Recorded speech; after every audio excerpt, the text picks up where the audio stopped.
Most people actually don't even know what it's like to feel good. Mm. That's the issue. Ouch. You know, a high-paced lifestyle, you're burning the candle at both ends. I can't tell you how many guys that I work with that have like just chronic pain issues and stuff. Wow. And they just like, they assume that that's just part of everyday life, Yeah. you know, until you give them some things that start to shift that. From 20 years old to 60 years old, your metabolism does not slow down.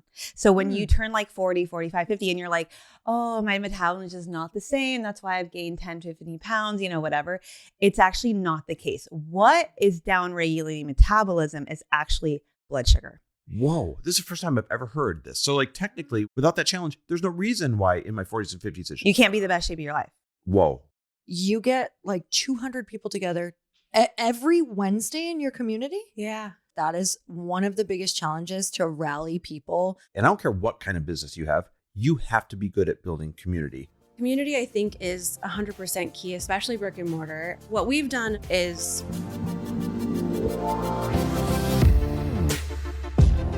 Welcome, everybody, to the Chris Harder Show, where we are making you unapologetic about your pursuit of success, knowing that when good people like you make good money, they can then do great things. My name is Chris Harder, and several times per week, I will bring you epic guests, solo episodes, and every single tool, trick, and skill set you need to grow your business, grow your money mindset, and to grow your wealth to levels that you have never reached before. I've ended up in a unique place in life where I've got the experience, the connections, and all of the secrets that it takes to be successful. And I'm lifting the curtain to reveal it all to you in an effort to help put you in a position of abundance so great that you can then be as generous as possible. So let's lock arms and let's get started. Lindsey, welcome to the Earn Your Happy podcast and the Chris Harder Show. And the Chris Harder Show. Both of them. Two in one. We Double get to duty. interview you together, which is so fun because you are here at our VIP Weekend Mastermind. Yes. And it's been fun getting to spend time with you. And we just got patched up, which Yep. we'll Yeah, tell which we'll get everybody to. about in a minute. All of our But liver. I'm very excited. Wait, All of our instead of a liver matchmaker, is she's like a a patchmaker. patchmaker. Yes. I just patch people up all day. So good. Yeah. So good. All right. So tell us about your background. How did you become an expert in metabolism, and why is that so important to you? Oh my gosh. Yes. So I got into functional medicine because I had my own experience with just being debilitated with gut issues. In my early 20s, I had chronic IBS, IBS-C, and I would go to doctors in so much pain. It also triggered a lot of hormone problems, anxiety, you know, that gut connection to literally everything, right? And all the doctors I would go to would run labs and they'd tell me, look, you seem healthy. Everything looks normal. You're within range, right? And I would walk away going, how are my labs normal when I feel so bad, right? Wow. The doctors never knew what to do. They would send me to CVS or Walgreens to get a, you know, any over-the-counter Miralax or whatever. And I'm such a why person. I'm like, but why is this happening? What is causing it? I want to know the root. And so I just went on my own quest 15 years ago to figure out how to heal my own body. And just with that experience, I got credentialed as a holistic nutritionist and then studied women's hormones and just started kind of getting my feet wet with like what not only heals the body, but what causes inflammation. And so when I started coaching other women to heal their own bodies and to support removing inflammation, metabolism seemed to be so interconnected. All the women started coming to me like, I feel like I'm working out, I'm doing all the exercises, I'm eating healthy, but I can't seem to lose weight. My body feels stuck, all this stuff. And we would look at their diet, we would look at their routine, and everything did look perfect. And so just with seeing how the way of the world, inflammation, toxins, and like just healing your body at the core has everything to do with why you might be metabolically stuck and why it's not just important for fat burn, but really longevity, because metabolic health is the root of preventing diabetes, Alzheimer's, dementia, all these cardiovascular diseases, metabolic dysfunctions. And so it's just so interconnected, and I'm just so passionate about helping women step into truly their highest potential when they can heal their body and optimize from there. Are men suffering from this as much as women? Oh yeah. I mean, I feel like women come to me more, but for sure. I mean, it's like, again, it's the tall story of I'm exercising, I'm eating all the healthy things, but why can't I lose weight? You know, why is my body not burning fat? I'm just do I work out more? When I work out more, I'm still stuck. So totally. So many women in their 30s and 40s feel like their metabolism has stopped. You just said that. Yes. So, or that it's just like not working overnight, or maybe there was a big shift in their life. Yeah. So what what do you think is really going on? I know that you just chatted about all of What's that, but let's really talk causing about what you are seeing and what you've realized through all of your work. No, this is so important. So there was a study done out in Duke that showed from 20 years old to 60 years old, your metabolism does not slow down. So when you turn like 40, 45, 50, and you're like, oh, my metabolism is just not the same. That's why I've gained 10 to 15 pounds, whatever. It's actually not the case. What is downregulating metabolism is actually blood sugar. Whoa, this is the first time I've ever heard this. So like technically without that challenge, I'll let you keep going. Yeah. Without that challenge, there's no reason why in my 40s and 50s it should You can't be slow the down. best shape of your life. Whoa. Yeah. Okay, this is like kind of empowering. It's so empowering because I think we think with age we slow down, right? But no, what happens is we become metabolically inflexible, meaning our body stops knowing how to go from glucose burning, that's sugar burning, to fat burning, right? It's literally like a switch in the body. And what causes that switch to stop working is accumulation of certain things. So one, it's going to be chronic snacking. So anytime you eat, anytime you don't sleep good, anytime you're stressed, it spikes blood sugar. A lot of people think, oh, my blood sugar is fine, I'm not diabetic, or, oh, I don't eat a lot of sugar, so my blood sugar is probably fine. So that's probably not the problem. But really, it's not just sugar, but even eating protein spikes your blood sugar, not sleeping good, stress, right? And so if you are like a snacker, let's say you're on this like macro diet and you're eating breakfast, lunch, dinner with 2 snacks of protein, you're going to have chronically elevated blood sugar all day, which means your body will never have an opportunity to switch from glucose burning to fat burning. The only way to burn fat is literally to deplete glycogen and glucose stores in the body, which really is done through fasting, like stop eating. There's other like biohacking modalities you could do, like cold plunging depletes blood sugar really fast. Sauna will too. There's like different herbs and supplements that you can also look into. But really, like when you are chronically eating all day, snacking, grazing, even if it's super healthy, that was me. Like 15 years ago, I was a snacker, a little rabbit snacker. I would have all the fruits and veggies. I would run marathons, but I was like 20, 30 pounds heavier than I am now. Wow. Super inflamed. And it's because my glucose was just always chronically elevated. I never allowed for fat adaptation through fasting. So that's one component. 2 is going to be toxic load. So we all have this like glass, think of your body as like a glass jar, right? And as you go through life, let's say you're 20, you only have 20 years of exposure to like toxins. So your glass is like not quite full. Then let's say you hit 30, 40, and then you're like, whoa, things suddenly shift out of nowhere, but I'm doing everything the same. What happened was you had more time in life to be exposed to toxins, environmental pollutants. It could be like EMF, Wi-Fi, Bluetooth, air pollution, parasites, mold, candida. Like your cup gets too full and then it spills over. And that's where metabolic inflexibility will come in too. And if you think of like the world we live in today, how much more toxic it is compared to 20 years ago, right? Like cancer's on the rise, everything's got toxins in your personal care products, your hair care, the food you're eating, ultra processed, all of that. And so we just live now in a world that is significantly more toxic than it's ever been. And that's also contributing to metabolic inflexibility. And like, we can't switch from fat burn or sugar burn to fat burn. Also, liver congestion. This one's really huge and it's super linked to fat burn. So your liver, one of its jobs is to release toxins from the adipose tissue or your fat tissue. So if you have like high liver enzymes, or if you have congestion in the liver, then your body will not break down the toxins from your fat and they'll get trapped in your fat, which keeps your fat stuck. Interesting. Yeah. So supporting your liver is one of the most important things you could do while you're on a weight loss journey or trying to burn fat or retrain that metabolic switch from like glucose to fat burn. There's even a study that showed people who have liver congestion, so high liver enzymes, burn 50% less calories than someone who doesn't. It's like a huge deal. So why is this the first time we're hearing about things like this? This is wild. It's groundbreaking stuff. So it's because a lot of people dismiss the topic because they think blood sugar is for diabetics. And they're like, I'm not diabetic, so I'm fine. That's kind of what I thought. Yeah, you're like, cool, right? So I am not diabetic. And when I learned about women's hormones, a lot of it was rooted in blood sugar. And I just totally dismissed that whole chapter of the certification. So I was like, oh, I'm fine. That doesn't involve me. But really, blood sugar is the cornerstone of like all of our metabolic processes. It's so important. I think people just aren't talking about it enough. Is it just newer that we're finally discovering this? You Or know did what nobody really, care you know to what talk has about it really before? shed some light on it? That's interesting. GLP-1s. Yep. Yep. Okay, so hear me out on this. GLP-1s were not designed to be a weight loss peptide or Right. drug, right? They were designed to help people who had diabetes because their blood sugar was high.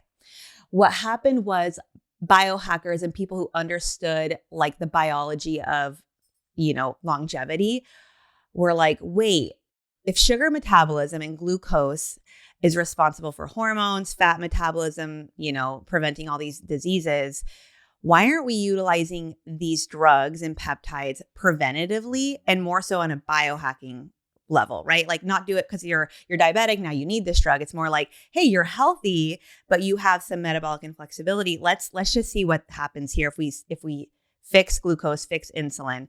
And then what happened? People got on the peptide and lost a lot of weight. Yeah. So you're losing weight because it's regulating blood sugar and insulin. That's what the peptide is doing. It does curb appetite, but at the root, these amino acid peptides were created to regulate blood sugar and insulin for diabetics. So what happens when you regulate blood sugar and insulin? Your body loses weight. It's all about, like, people think I need to lose weight so I can get healthy. Actually, your body first needs to get healthy and regulate blood sugar and insulin in order to lose weight. Talk to me about microdosing. Yeah. GLP-1s. Yeah. And what does that mean to the listener that doesn't understand that? Yeah. How much is it? How often are you taking it? And what are the benefits? Okay, so clearly not a doctor, can't prescribe, can't tell you what to do, not do with your body. But I work with a lot of women who microdose with GLPs and have insane results. It's all about the approach. And what does that mean? Does it mean, are you taking it daily? You take it twice a week? What's microdosing? It can be tailored, honestly. So it could be once a week. You could split it into 2-3 doses. It is much smaller of a dose where all it's really doing is maybe curbing the appetite a little bit, but the magic really is in the insulin and blood sugar that it's doing. It's regulating insulin and blood sugar. It's helping bring that down so your body gets into a fat burn. And it's all about the approach. So you couple a GLP with strength training and with protein, healthy protein, fats, fiber forward diet, really limit the starches and carbs because those spike the blood sugar the most. But that is a perfect storm for just insane results, like, from a body comp perspective, but also biometrics. I mean, your A1C goes down, your fasting insulin gets improved, and then every other biomarker, even like we've seen GLPs support liver because you're cleansing out the glucagon that gets stuck from liver congestion. Why are they being hated on so much by 50% of the people? Is it because they're angry they can't afford it? Or is it because they're angry that maybe they're a personal trainer and they're threatened by it? Like, why does half the population seem to fight against it? I think that people feel like it's cheating and that people feel like it's just like a cheat code and like a diet disaster. But just like with anything, there's a right and wrong way to do it. Yeah. Right? Like, what's your intention with it? Is your intention to take this GLP so you don't have to exercise and you don't have to eat healthy and it's just like, it is your And cheat that's the code? bad That's knock. personal constitution, right? So, but like, when you do it the right way and you have good intention, like, I want to heal metabolically. I want to fix, my body and curing insulin and blood sugar, which is not just good for fat burn, but it's also prevents the diabetes, the blood sugar, the cardiovascular, the Alzheimer's, dementia. Then there's just a right way and a wrong way to do it. It kind of reminds me of testosterone, right? Yeah. Some people say, oh, that's cheating. Oh, it used No, to be so you can't just take faux pas. testosterone Yeah. and sit on the couch. Yeah. You're not going to suddenly grow muscles. Yeah. But if you take testosterone and go do the hard work at the gym, Yep. you're going to get a better return on investment for Yeah. your hard work. Yeah. I truly, like, unfortunately, we just live in an environment where diet and lifestyle sometimes is not enough. Yeah. It's like, here's the deal. It's stacked against us. Yeah, if you aren't working out and eating healthy, okay, you got to start there. Like, Yeah. we have to get the foundations in Yes. place. You can't just go to a GLP, right? Like, let's dial in the diet, let's do the workouts, let's support nervous system, whatever. But let's say, I'm meeting with like high performing women that are doing the diet, are doing the lifestyle. They're literally perfect in every aspect, but they are not seeing results and they don't feel great, right? They don't feel like at the elite level that they want to feel. And that's where it's like, why not use these biohacks, these needle movers, and use it the right way, be responsible. But like, again, go into it knowing like this is fixing blood sugar and insulin, and that's the byproduct of the body comp that's happening. So how do we support our liver then? babe. Yes. Like, what does that look like? You know, you said everything, we should really think about supporting your liver in order to lose weight and feel our best. What are some of the things we do? Yes. I'm obsessed with the liver. It's funny. My daughter, she went to her like Muffins with Mom event at school. And the question was like, what does your mom do? And she's like, my mom loves her liver. Oh my God, that's so funny. Does she love eating? Or does she love I know. I was Liver like, paste. that's what my daughter thinks I do is the liver. That's amazing. That must mean you talk about it a lot. I talk about it a lot. And when I first used to talk about it, people were like, what's your deal? Like, I don't smoke and drink. Like, my liver is fine.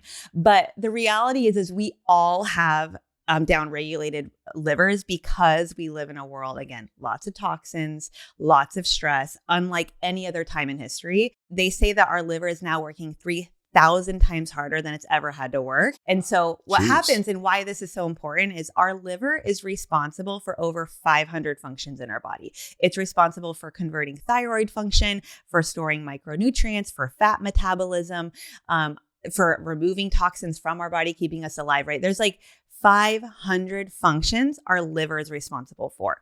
So why is it important to support your liver? It's because if you want all those functions working great, if you want to wake up in like elite peak performance, it's all rooted in liver. If you want balanced hormones, we got to support the liver. If you want to burn fat, support the liver. If you're inflamed, all of it, right? So how do you do that?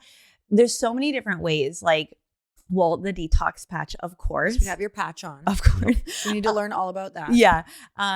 Castor oil. So this is like an oil, not petroleum oil in your car, Chris.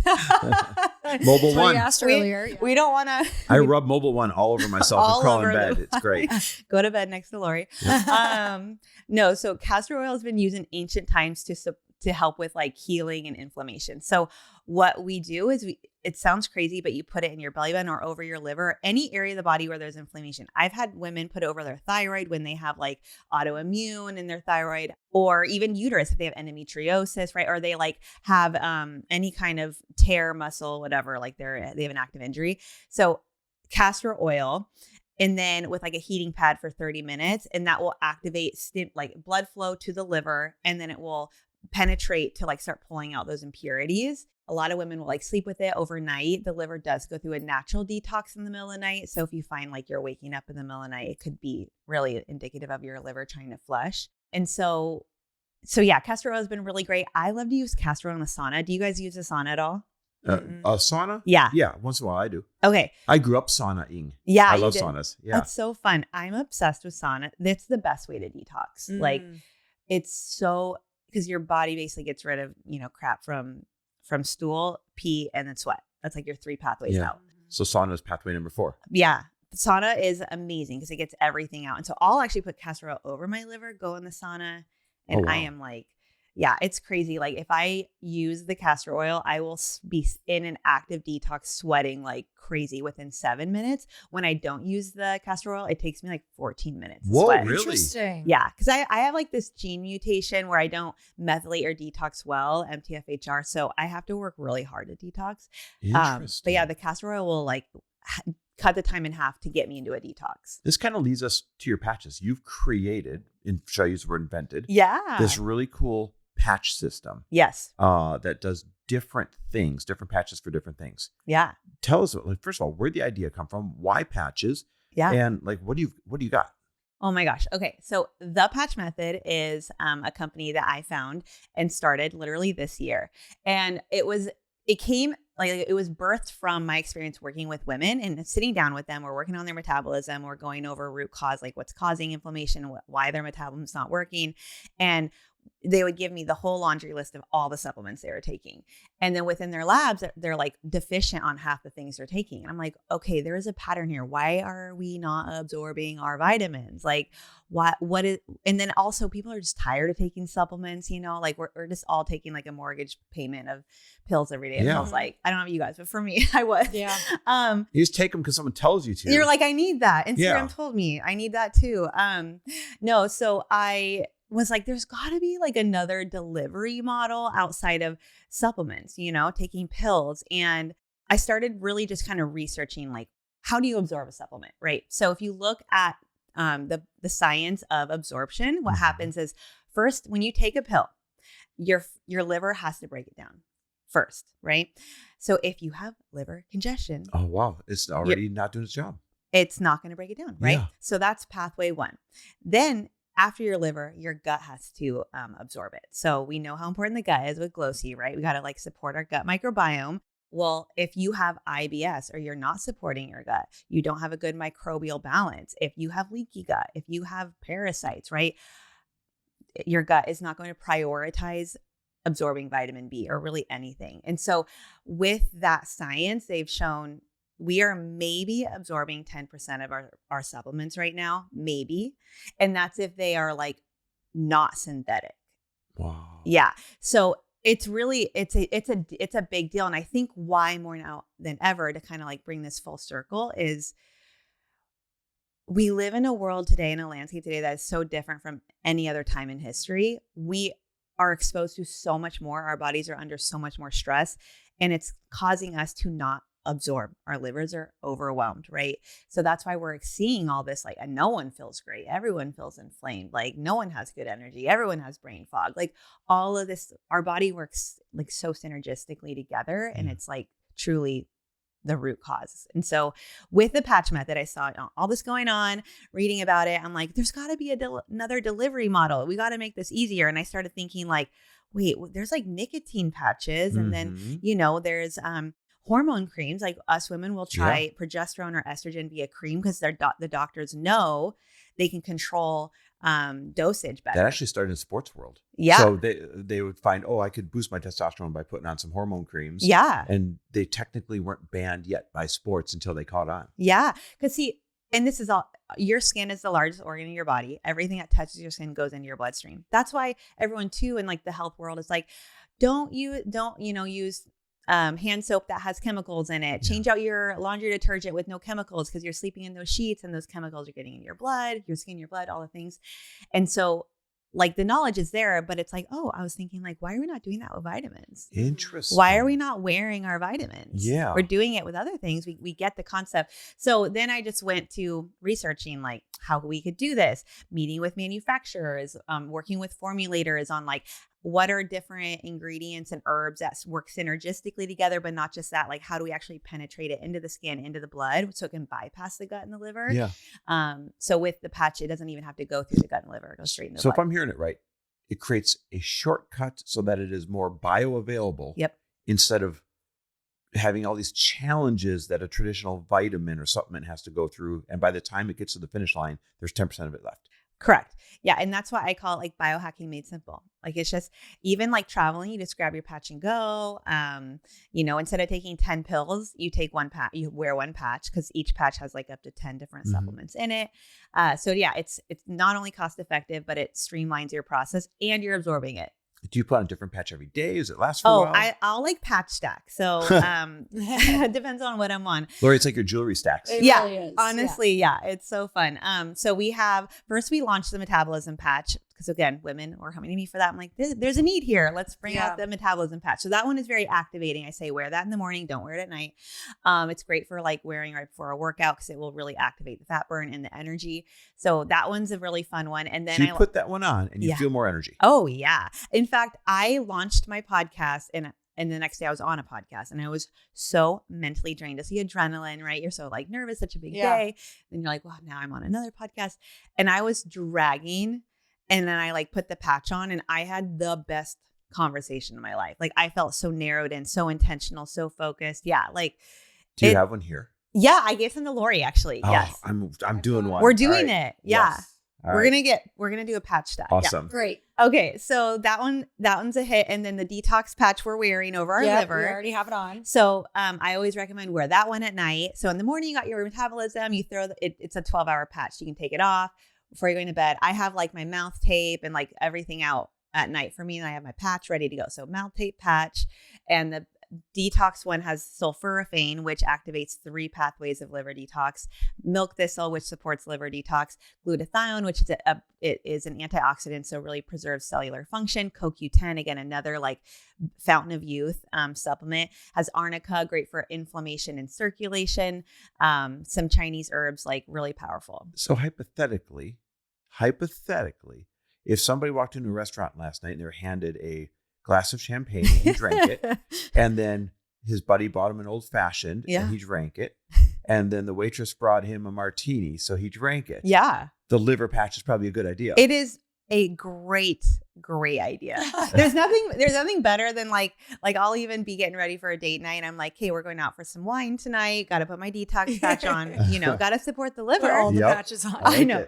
Yeah. And then we launched a testosterone boosting patch. Cause again, that was a trend. Like I'm always identifying like, what are patterns here? Like, what are people talking to me most about? Like, and so, everyone's on testosterone. Yeah. Everyone has low drive, all of that. And so testosterone is great. I'm not against HRT at all, but I'm like, here's an option to boost it naturally. It's using Chinese and Eastern herbs. I work with an acupuncture on formulating it, and it just naturally increases testosterone. So it's a great, thing to start if you feel like your T's low or it's low and you don't want to quite go into the HRT route. The patch is a great modality for sure. That's really cool. I've got a buddy that he was asking about that. He's like, I just don't want to go the HRT route, but he wants to boost it. So I'm going to send him one. That sounds cool. Yeah, that one. And then we have the immunity patch because cold flu season, no one wants to get sick, right? Yeah. So it's got like vitamin C, D, zinc, elderberry, all the goods to just like boost your immune system. And then that should be the before you get on an airplane patch. Oh, honestly, we went to Europe. We went to Italy last month, and my girls are so cute. By the way, these are great for kids because how easy it is. Like, here, wear your patch.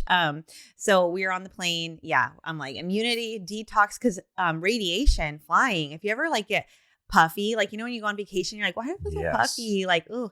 Yeah, a lot of that's radiation and flying at high altitudes. And so I find I'll take like a binder, which is like a activated charcoal, if you will, with the detox patch just to kind of support that. Wait, I need a skinny patch before I go to the beach. I know. Abs patch. An abs patch. Yes. Oh my gosh. I feel like we can make all the patches. Let's do it. Yeah. And you will. Yeah. And you will. Okay, so where can we get them? Okay, so you can go to thepatchmethod.com and you can order them there. But I have a really fun promotion for your guys' peeps, your guys' besties. Okay. So if you go to the.patchmethod, it's on Instagram. Find me on Instagram. And I want you to DM me Lori, Lori.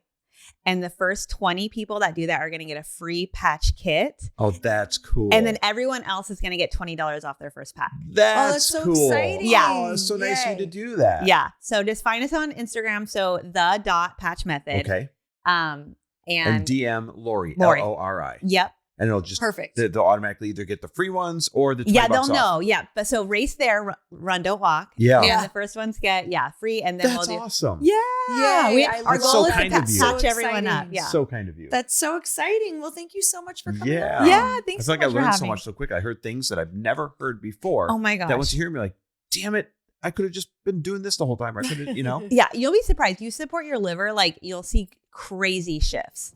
And you'll be still eating and doing all the same things. That's I cool. love that. Well, Yeah. thanks for sharing all. Yeah. Absolutely. Thanks for having me.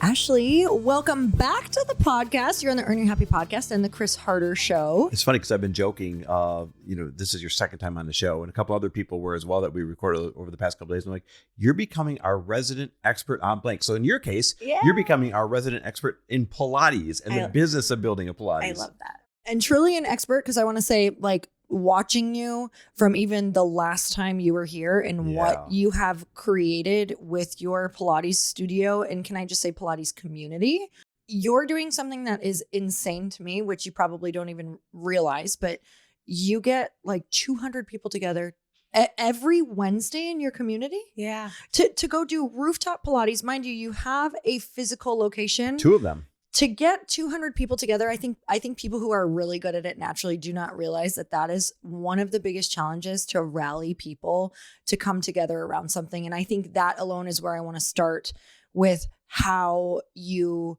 have created this incredibly inclusive community around Pilates, because it can have a stigma of like only hot girls do Pilates or whatever that looks like, or a certain type of person does Pilates, or you have to already be fit, or you have to already be flexible.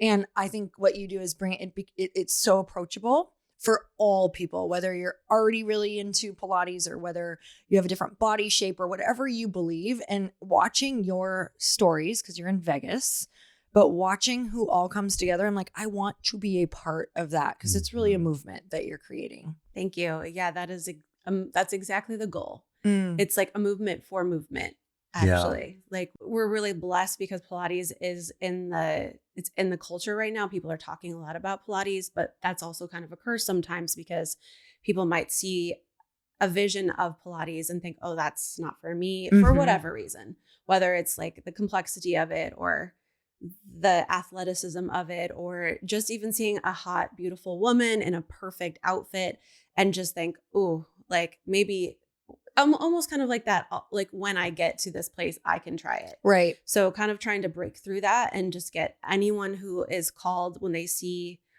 us, like, ooh, I want to try that, is really truly the goal.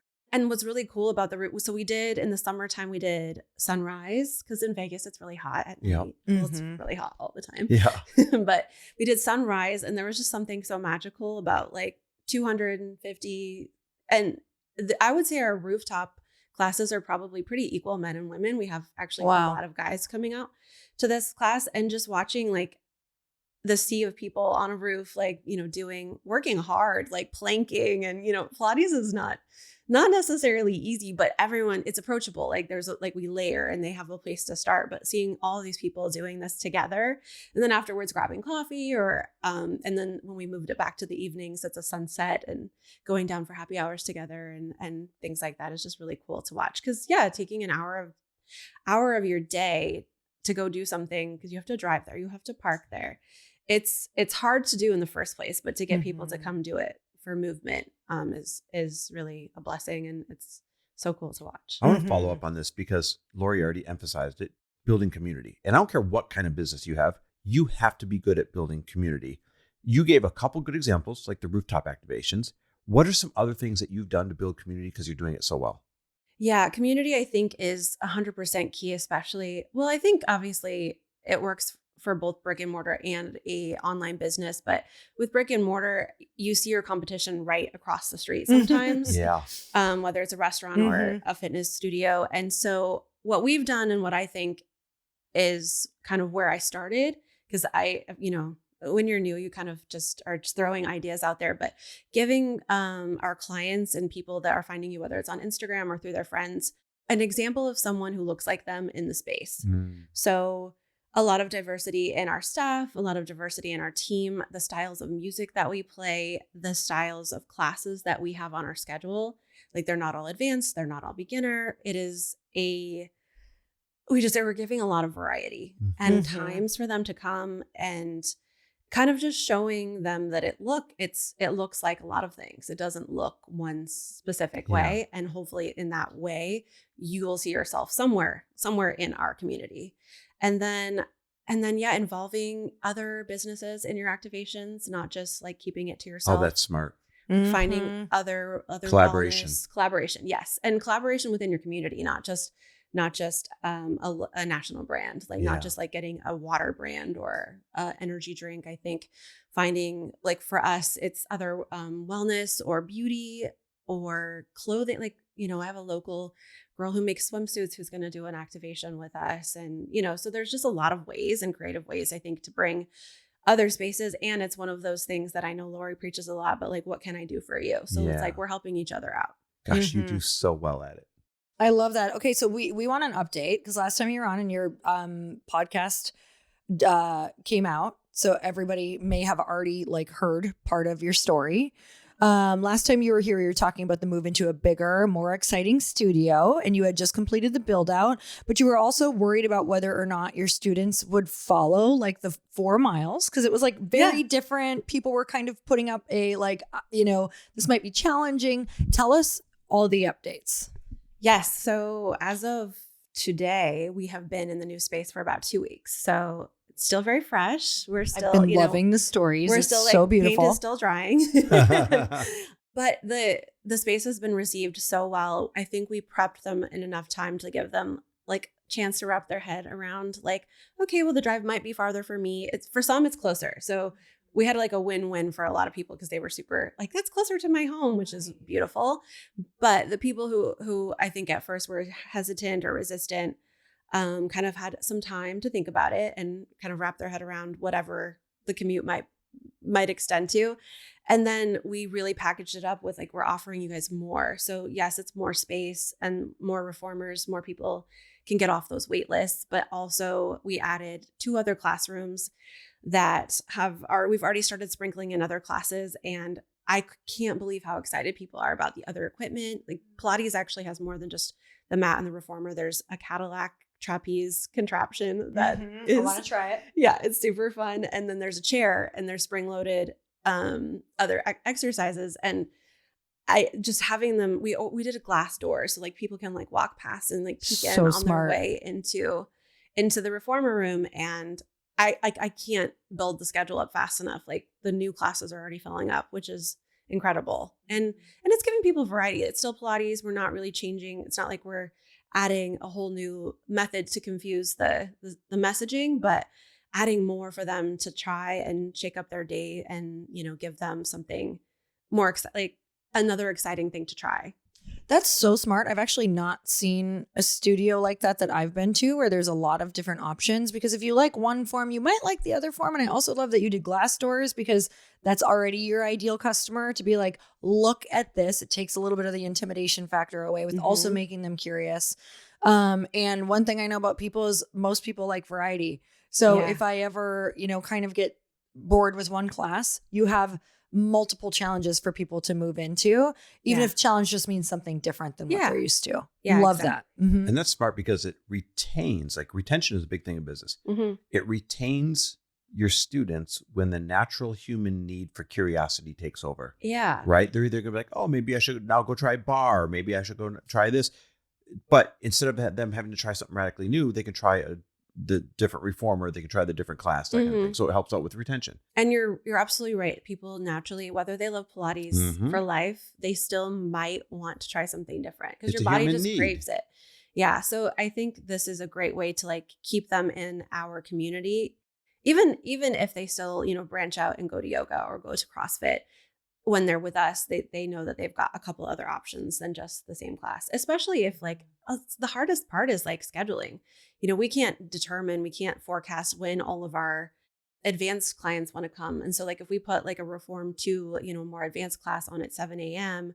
and then it just happens that like a lot of first timers also want to come at 7 a.m. It's hard to know when and how to forecast for that. So having, we might have an advanced class in this room, but in this room we have a mat class and they're doing more bar, or they're doing a little bit more, TRX or something that might be kind of a fun little, mix it up. And so then they don't necessarily are like committed to that specific class and that specific hour. So smart. You're thinking long-term, and a lot of business owners are just thinking, how do I fill tomorrow's class? Yeah. And you're thinking retention by making these moves. It's absolutely brilliant. Question for you. You have 2 studios now. And I know you want to scale to many studios. I think we kicked around the idea of 10 of them, right? It's still there. How do you do that? And I'm not talking about building community now. That was a different question. How do you keep the actual culture and heart and soul of a business when you go from 1 or 2 to like 10 locations? Yeah, I think that is the golden, like miraculous unicorn question. You're like, I'll let you know when I get there. Yeah, 100%. I mean, what do you think you're going to do? So there's a lot of things. Obviously, you have to get organized. You have to have systems in place.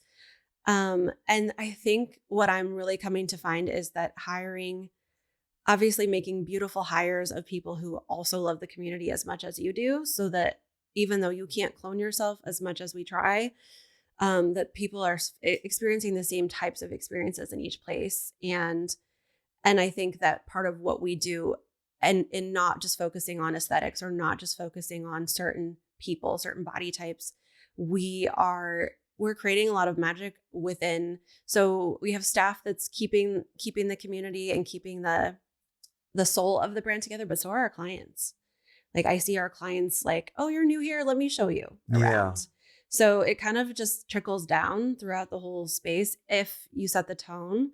But that is, you definitely have to work hard at that. It's systems. It's over repeating, kind of your message and saying it again and again. Like we are the good place, and we think everyone should be here. We think everyone can do this. We think everyone should try it at least once. And we can't wait to have you back. That's brilliant. Culture is what's repeated. So you're doing the repeating, quote unquote, of the message, the culture, the everything. And then what people hear in repetition becomes truth. Yeah. Yeah. And it kind of just starts to be an echo that even when you're not there, it's still there. That's so good. I think it's one of the biggest pieces. I am such a critiquing person when I go to classes, because it's like Judgy McJudgerson. I wish, it's funny. I want to start this show called like Vibe Check, where I go to all these different places and I'm like, you're missing the vibe check. You're not passing the vibe check. You are not like setting the tone of culture from the top down. Because when people go to classes, we typically go because yes, we want to work out, but I think 50% or more are going because they're lonely, or they want community, or they can't be motivated on their own, and they want somewhere that they feel accepted and like that you show up and people know your name, or you feel good about it. Like Cheers. And I think most workout places are missing it, because I think you go and you check in, and I think maybe the front desk girl could be friendly, but I think right away I can know by how I get in the room, and if everyone's on their phone or doesn't look at you, or none of the members want to talk to you or ever talk to anyone else. Yeah. And I'm like, is this actually a place I want to be if this is how it is? Because otherwise I could work out alone at home. Do you know what I mean? Yeah. Or you could just go to a gym and run through a program. Exactly. On a YouTube video. Absolutely. But like community is so, what you're doing is it helps everything repeat without you being there. What would you say? Because I know you explained it a little bit and it's from top down, but what are some tips that like that doesn't happen unless you are truly like really instilling that into people in a certain way? How do you teach people to be that way? That's really hard. I think the good news is that people who don't agree with that or don't feel that way kind of trickle out. They do. Oh, interesting. Yeah. If you're upholding that standard, they're going to feel uncomfortable. They're going to self-select out. I think so. Because you'll see it sometimes even with clients that prefer to not be seen, like prefer to kind of just have the head down and, and we're like, hi, what's your name? Like, is this your first time? You know, like you can tell this place is annoying. Sometimes they're like, yeah. And maybe they leave with a smile by the end and they're like, oh, because sometimes I think it's kind of scary. They're like, oh, they're talking to me, because they're so used to the other. But so some of that I think self-selects out and kind of goes away. Like, oh, that isn't the place for me. I'd rather just get in and get out. But having more people feel safe and like, making a friend, or like, hey, I see you. We're here at the same class every single day. Like, what's your name? I watch it happen. It's great. And my staff go to movies with the clients. Like they're all just, there's just such a community. And I think in exercise, you're vulnerable. Yeah. Whether you know it or not, I think a lot of people know it, especially if they're new to it, but you're putting your body out there, you're sweating. Mm-hmm. Yeah. You're doing a lot of things that like a lot of new things. Like most people have not done these Pilates. What if I look silly? Yeah. I was so intimidated. This was 2 months ago and all I did was work out and I was intimidated. Yeah. Because there's something about it, like the apparatus, and we keep the lights dimmer. So like we definitely do some things to make it more comfortable so you don't feel like you're on display. But because of TikTok and because of social media, people just feel like I need to look like that, So I think that the fact that we kind of celebrate the fact that like, hey, we all just survived that class together. Like, and we just really are championing everybody and encouraging not the crosstalk during class, but before and after. And, hey, like who went to this concert last night? Or like, we're playing this, like, it's just, there's a lot of conversation and we're trying to like bring the clients in with us and not just like the teachers are chatting over here, and just trying to keep that a consistent, and you almost don't even have to force it. If it keeps going, it's going to keep going. So that's just, I think it just happens naturally. I couldn't believe how many of the newer or the clients at our new space I saw giving other clients tours. Wow, that's cool. Know what I mean? Because like our new space is so much bigger. They have to like walk back down the hall. And if the front desk was busy, I saw like twice in the last week, like, come on, I'll show you. Oh, they're taking like little leadership roles. Yeah, let me show you how to do the lockers, like things like that. So it's really great when you see it happening, not just with your staff, but with your students. So cool. I think a lot of that is like you are community based and you have meaning like you do community events. You truly are about community. You're not just like, okay, we're just going to do these classes and then you leave. It's like, we want you in the community. So now come to this event. Now it's kind of like mingle and come and join this thing. So I think there's so much that you're putting out there and how you are inclusive and how you do show up. And so much is from the top down of how you are and that you're friendly and you attract people like that. That trickles into your, you've got a really unique teacher training program. Tell us about that. Why is that important? So the teacher training program was important at first as a necessity. Yeah. It's like there's not enough teachers. The demand for classes You had to is create your high. own. So it was like, all right, who wants to learn how to be a teacher? And to be fair, shout out to Molly, my first trainee, but she kind of like forced me. I was not quite ready time-wise and capacity-wise. And she was like, please, like, I really want to be a teacher. Like, take me on as kind of like an apprentice. And so it kind of started with her. And it was just so rewarding and so much fun. And it was a chance for me to kind of take Pilates and all the great things about the classical work and what's amazing about Pilates, but instill the things that I was trying to do at the Good Place in her as a coach from the top, so that she didn't first learn how to be a Pilates teacher and then learn how to treat people well and then learn how to cheer on, the client that's struggling. She got to do that while she was in teacher training. And so then I kind of realized that's something really magical that we can do here. Because even if they coach many other kinds of exercises, they're not just going to be, I like to use the word coach more because I feel like, yeah, you're a teacher trainee and you're learning how to teach Pilates, but really you're coaching people through movement. And it's important. Again, the vulnerability aspect of what the client is trying to do in front of you and how can you make them feel safe so they'll go for it. And it went from something that was a necessity because you had to find teachers to now it's like a really cool program that anyone who wants to become a Pilates instructor can come and learn from you. Yeah. Yeah. And that's kind of part of the reason why we expanded. It was also to create more space for that aspect of our business, because the teacher training program is, as much as I love teaching Pilates and running the business, like training the trainers has become like magical.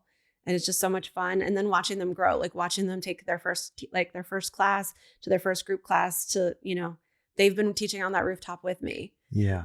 And that's just so cool. If I live in Miami and I want to learn from you, if I live in Wisconsin, I want to learn from you, I can come take your teacher training. Mm-hmm. That's absolutely. So cool. Yeah.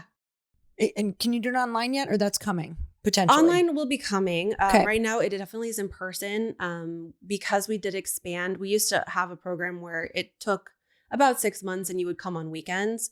But with this new space and this new expansion in 2026, you will be seeing it kind of more condensed into, they could probably come and stay with us in Vegas for maybe like 2 weeks and get the in-person and then work it out, I think, virtually the rest of the way. If they want to get on the waiting list for that, where do they go? They'll go to our website. If they go to thegoodplacelv.com, there is a drop down for teacher training to get on the info sheet. The Good Place LV is in Las Vegas. Thegoodplacelv.com.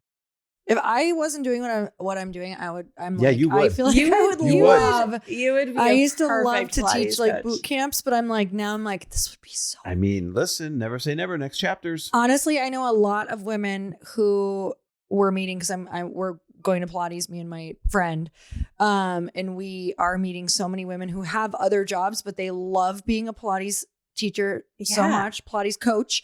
Because it's so like fulfilling to have rewarding. that in their life. Mm-hmm. So I hope this plants some seeds for some people. If you're even feeling maybe I'll become one. Yeah, I don't know. I do have a really special person that I coached to become a Pilates teacher over the past 2 years, my mother. Oh, no way. Yeah, Come on. On her 60th year of life, she was like semi-retired from the tech world. She consults and she was helping me a lot. And then she was loving it and she was getting her strength and osteoporosis diagnosed. So like she was very conscious of needing to build muscle and found herself in the studio a bunch. And I'm like, why don't you just learn how to do it? So she went through the program and she's like one of our most popular teachers. Oh my That's God. so cool. Wait, that is magical. That is so cool. special and so much purpose. It's incredible. I love that. It's I love watching and most people don't know, the cat's out of the bag now, I guess, but most people don't even know that she's my mom. That's so and it's cool. really fun when I get feedback on coaches and they're like, oh my gosh, I just really love Sue's classes. And I'm like, go Sue. Yes. Go Sue. All right. Mama so Sue. thegoodplacelv.com. And what's the Instagram? The same, at The Good Place LV. All right. Love it. You guys should go and follow it, even if you're not in the area, because you know you're going to visit Vegas anyway. So. Yes. Come see us anytime you you're in can Vegas. Go drop in. Make What a it the great one spot to thing that's drop not a in. sin that you do there. Yeah, exactly. But you'll look so good, it's sinful. Okay. We can take that out. No, I love it. All right. Thank you so much for coming on. Thank you so much for having me, you guys. You're the best. Oh. Yes, so are you. Matt, welcome to the Earn Your Happy podcast and the Chris Harder show. Yeah, I I'm got excited we get both to of 'em. interview you together today. So this is actually a real treat for me. You are somebody who is not just my PT for helping me recover from my torn bicep and my torn shoulder. You're not someone who is not, just my personal trainer as well, right? So physical therapist, personal trainer, but you've also become a really good friend over the years. And so it's exciting to sit down and be able to kind of tell the story as to what makes you so special, because people need to understand just how special of a human being you are. So let's start right there, if you don't mind. Yeah, absolutely. In a nutshell, how do you describe what you do? Because when I describe you, I'm like, oh, Matt's this badass doctor of physical therapy that just works with Olympians and Navy SEALs and once in a while fits guys like me in. That's my description of you. How do you describe what you do? Oh, geez. I always joke that I am probably your worst physical therapist because I don't act like a stereotypical one. The guy that you picture laying people down on a plinth and stretching their hamstrings and a bunch of stuff like that. That's not my forte. Yeah. I'm very much a go against the grain type of guy, and I like to think outside the box. Mm-hmm.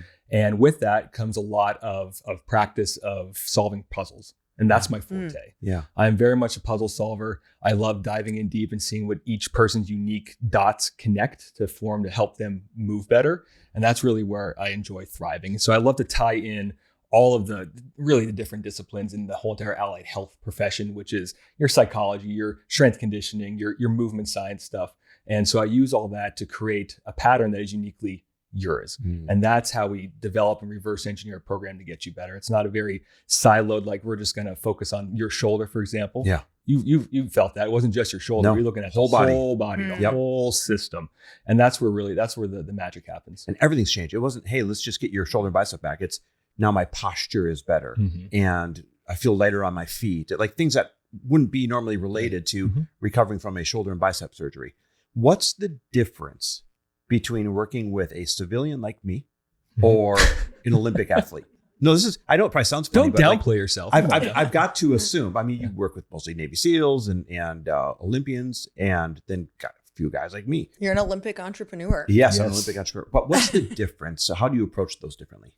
Well, it's interesting too, because I'm usually the guy that everybody comes to when they tried everything else. I get the ones that have been down every single path you could possibly go down. And I'm left with trying to figure out why things didn't work. And so when it comes to, it doesn't matter if it's an Olympic athlete that I work with all over the world, a high net income earner like yourself, or a tip of the spear Navy SEAL guy.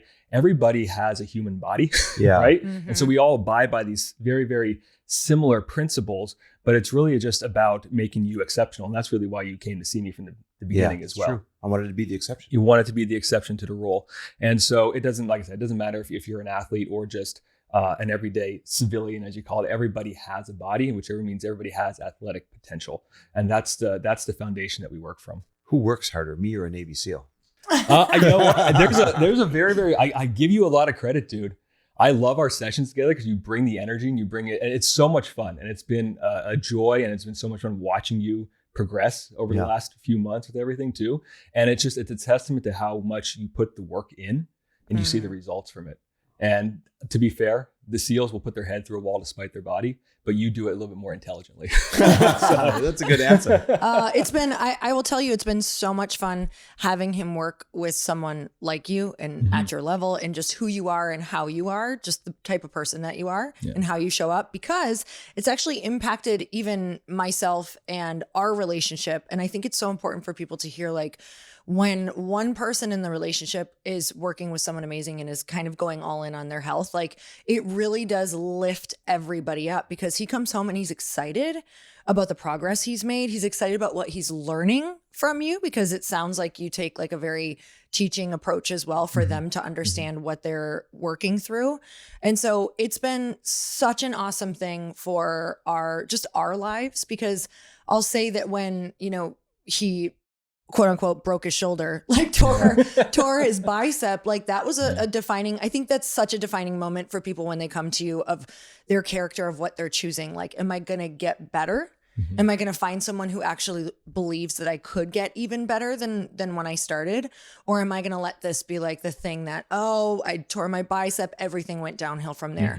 And so I love that you are so about mindset as well. And it's like, no, we're going to put our North Star of what we're really hoping for and what we want to do, and we're going to go there. So it's been really cool just to watch the progress. And I think that's important when people are listening to this, of looking for somebody who's also hopeful for you and is like, no, we're doing this together. We're doing this as a team. So that is amazing. And I love that about you.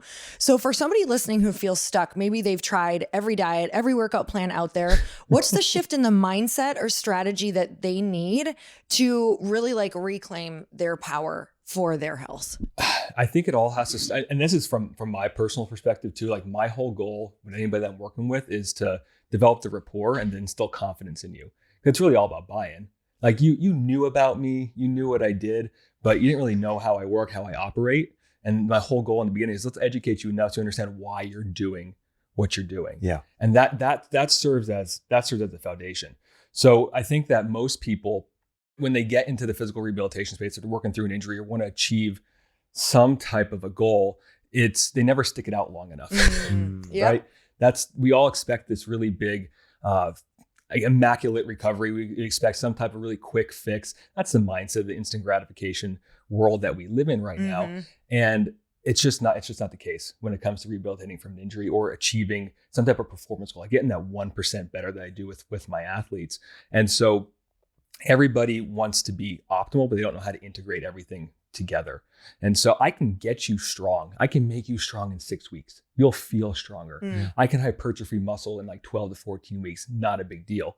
When we're changing over connective tissue, we're working on capacity of tissue, like even with the shoulder you have, making it stronger, building the integrity of it, that takes 8 to 12 months to do. And that's a long process. Yeah. That's a long process. And it's on me then to be able to have to keep you motivated throughout the process as well, by changing things up, making sure you're understanding where you're going and providing those North Stars and navigation points so we can always focus on where we're going, but then have these little milestone markers along the way.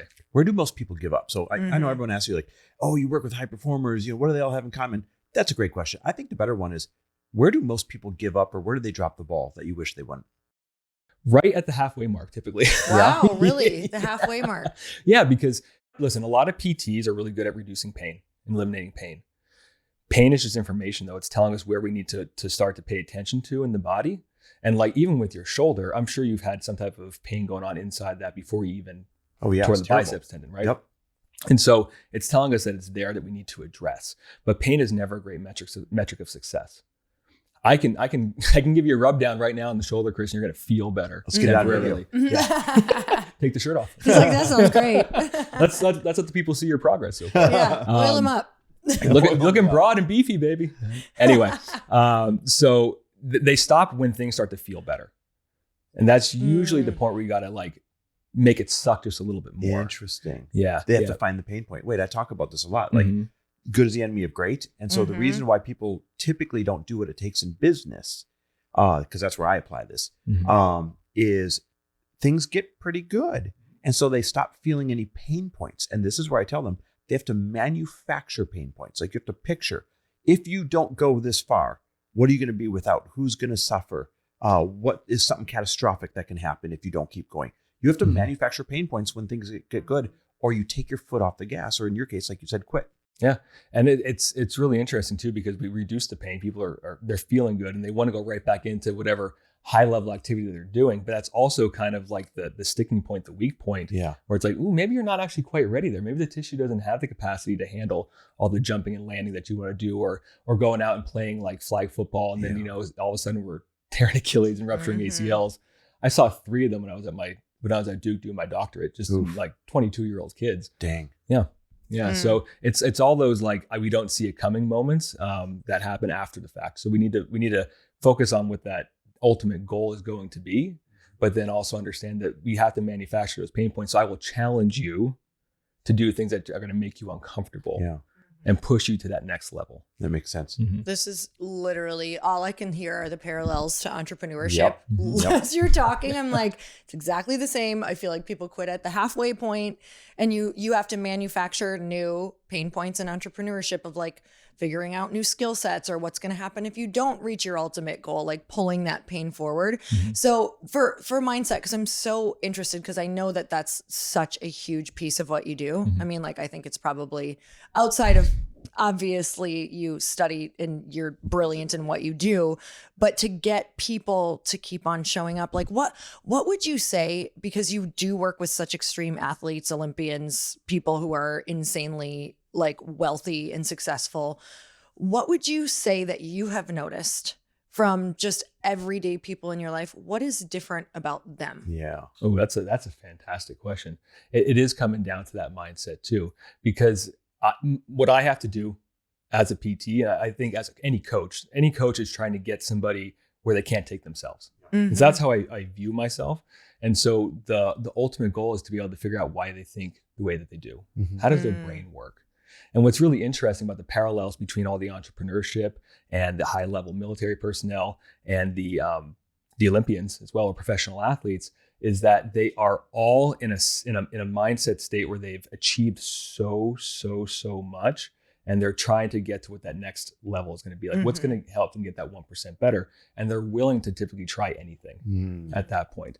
And so I have to understand, okay, from a motivational standpoint, what is it that gets you up every single day? What is it that is going to be your purpose, and what is the purpose behind the purpose? Mm-hmm. Right? And so with knowing that information, we can always come back to that ultimate, that anchor point, mm-hmm. so to speak, that is the driving force behind why they want to create the change. It's not just about like, hey, I want to get my shoulder better. Yeah. We established a goal with you that came up just super randomly, right? Which was getting an iron cross. Yeah, doing iron cross on rings. Yep. Yeah, mm-hmm. exactly. And so that's a driving force for you. Like, we can get your shoulder feeling better. We can get you back into the gym, but like, you've leveraged that goal to do neat shoulder recovery things. Correct. And once again, like, I put you in some pretty uncomfortable positions. Yeah, very. And what do? We explore. Mm-hmm. Mm-hmm. We explore. And I like to make it fun and playful. And that's what this should all be about. Yeah. It should be enjoyable. Yeah. And you make it that way. Yeah. I want to switch modes real quick. Yeah. The whole world seems to be obsessed with biohacking and anti-aging and all this stuff. And you've got a lot of unique perspectives around that. Are you pro biohacking, anti biohacking? What's a bunch of bullshit out there, and what works? Mm-hmm. Well, the answer to the question is yes, everything works. Yeah. For some people. Yeah. And like I said, everybody wants to be optimal. So especially in this space, like looking at high level entrepreneurs and the Olympians and the military, is that they usually had the means and the connections to be able to go deep down any single one of those paths. The problem, though, is that it may not be integrating well with your body. So what you see is, and this is the big frustration, and listen, I've been down this path many, many times, where it's like, we've got the coach, we've got the PT, we've got the nutritionist on the side. Maybe we have this like supplement stack from Instagram that we heard about, right? And we're trying the new trendy thing, and we'll invest all the time, Chris, all the energy. I'm like, is this from TikTok? TikTok gets me a lot. Experiment though. Yeah, that's fine. We invest all this time and energy going down those different paths. The problem is they're not working with the actual biology of that human being sometimes. And so what ends up happening is you can just be spinning your wheels and you get frustrated. You don't spend enough time on each and every single one of those. And they may have their own unique value, but if they're not working for your body, at worst, it can be very counterproductive and then setting you back. And I like I said, I took myself down this path. I remember being in graduate school, trying to compete in CrossFit competitively, while also trying to eat low carb, basically keto. Oh God. Jeez. Your brain is just like, what are you doing to me? Because that was what was trendy at the time. You had Rob Wolf and the whole paleo diet solution thing. And like, he was doing his jiu-jitsu with it. And that got really popular in the CrossFit community. So now, once again, you're marrying two things that are on their own probably very good as an intervention, but together they're detrimental. Trying to go high intensity output trying to burn a lot of sugars, but then also not consuming any. I was bonking. I had no sex drive. There was testosterone that was super low. And I'm 22, 23 years old and can't perform. Like brain fog and all that. And I thought I was doing everything right. And this is actually a really, really big one that I see across all these high performers, is that they go deep down this path and you end up overstressing the body. Yeah. So overstressing the gut, overstressing the musculoskeletal system, overstressing the nervous system, maybe not even sleeping well at night. And it's just, it all compounds. And then especially in men, you see this play out in a lot of like high levels of cortisol, which give you that little like fluffy tire around the belly. Yeah. You start to get some of the man boobies. Bitch tits. Bitch tits. Yeah. The bitch tits. Yeah. Or like our buddy Kyle. We should probably edit that out. No, we're leaving that in. Kyle, we're leaving that in. And you start to see this play out. So like the pattern recognition piece. And so all of a sudden we have to go back now and like, okay, let's take all this away for a hot second, right? And let's figure out what is actually working for your body. Yeah. And this is where all the testing and stuff comes in. So looking at your gut test and looking at the blood work and what your diet looks like and what kind of goals you have from a performance standpoint. Is there inflammation in the body? What are your lifestyle factors? Are you sleeping enough? Are you stressing yourself out with work and relationships and family throughout the day? Because at the end of the day, this is all about stress management. That's the name of the game. Related to that, do you see a big problem in both men and women right now in terms of either testosterone and hormone levels? Is it a bigger problem than it used to be? Big time. Absolutely. Yeah, huge. I mean, men's testosterone levels is super low, all-time low, worse than what it was in like the 1950s and 60s. Why? There's so many variables involved. There's a lot of environmental stuff, a lot of the antibiotics and the hormones and stuff in our foods and the pesticides. But then also men aren't just as physically active as we used to be either. And so before we even go into any of like the peptides and the hormone supplementation, like there are some base level, I think, markers that we need to hit for, especially for men, women too. And actually more so with women on the sleep side of things and the nutrition, it does change slightly. Like for example, guys can get away with typically of fasting in the morning and not eating. I don't eat until like 10, 11 o'clock. But women on the other hand, depending on hormone levels, need to eat first thing in the morning. Okay.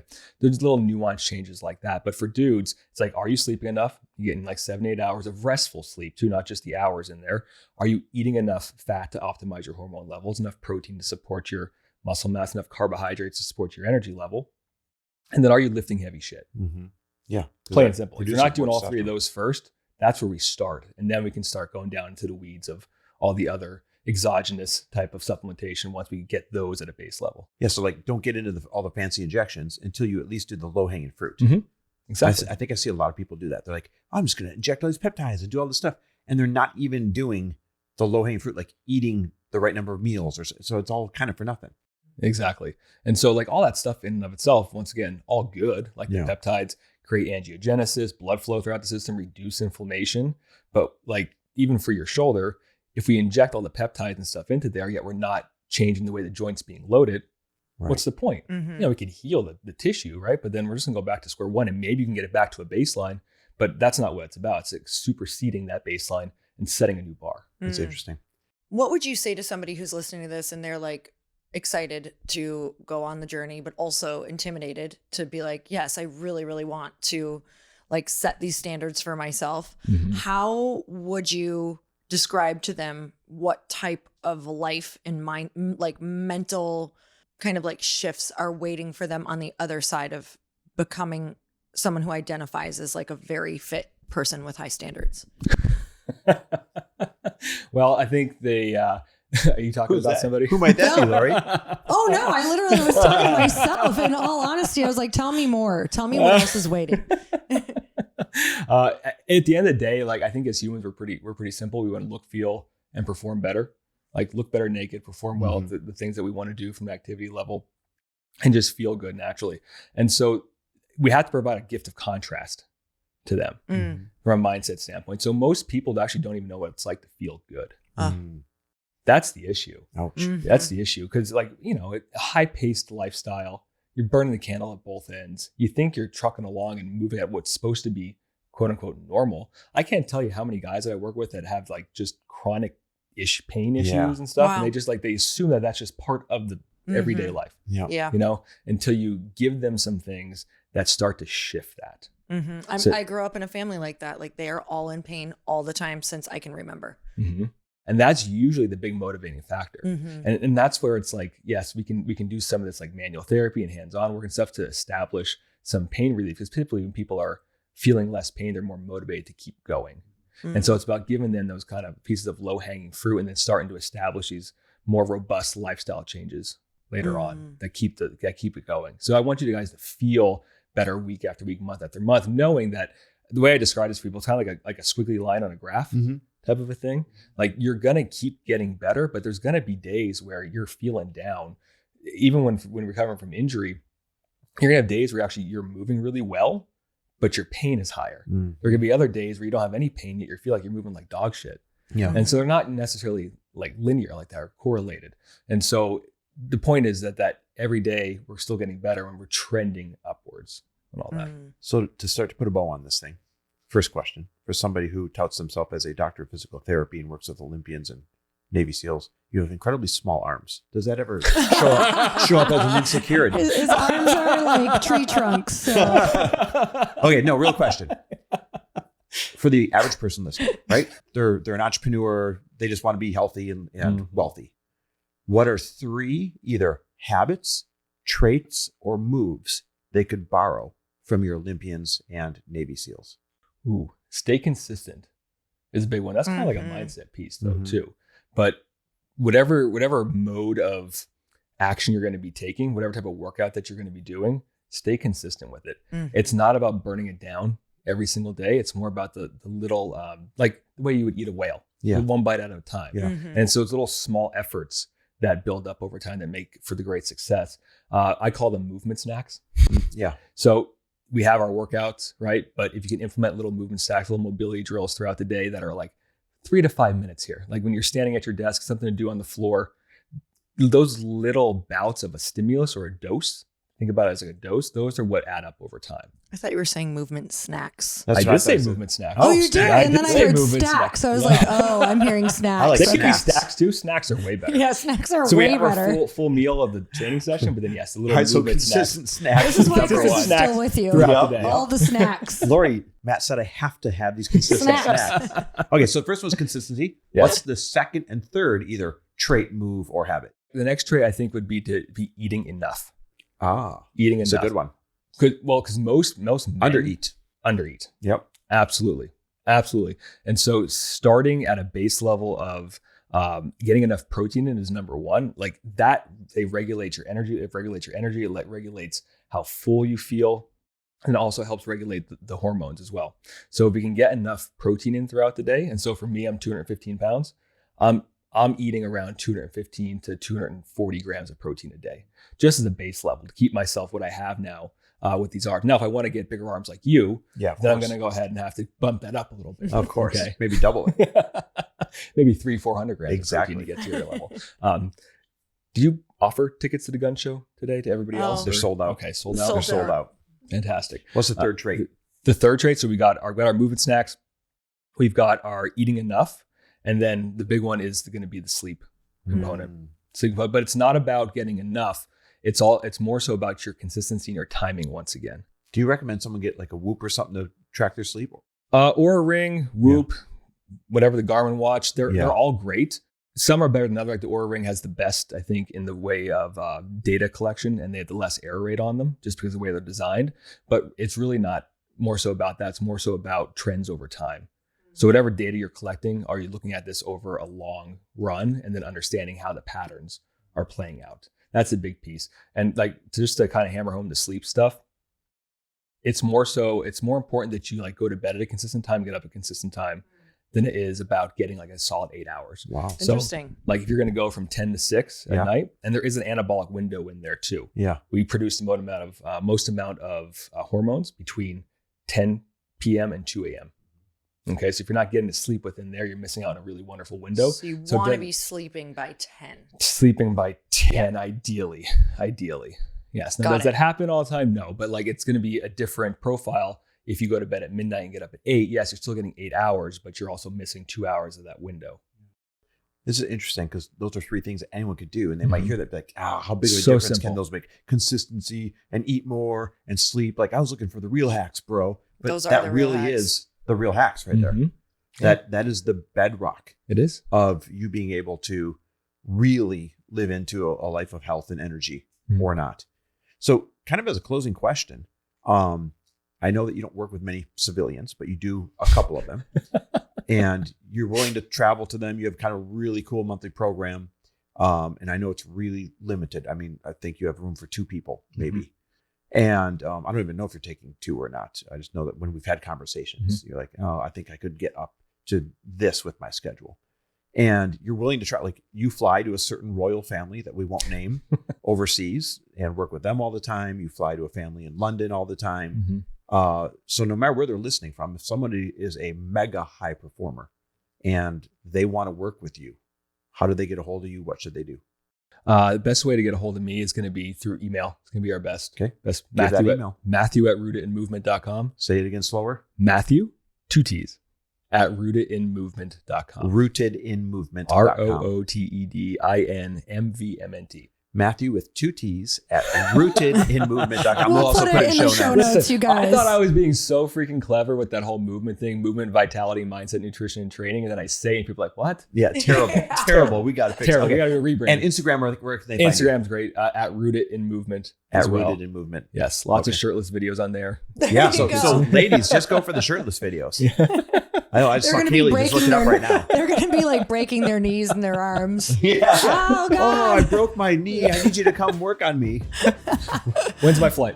All right, guys, we have put everything in the show notes. So thank you so much for coming on the show. Thank you. I It's been appreciate you, wonderful. buddy. Yeah, I appreciate grateful both for of you. too. Thanks for listening. And if you loved this episode and know of someone else who is as successful as they are generous, please pass them on to me.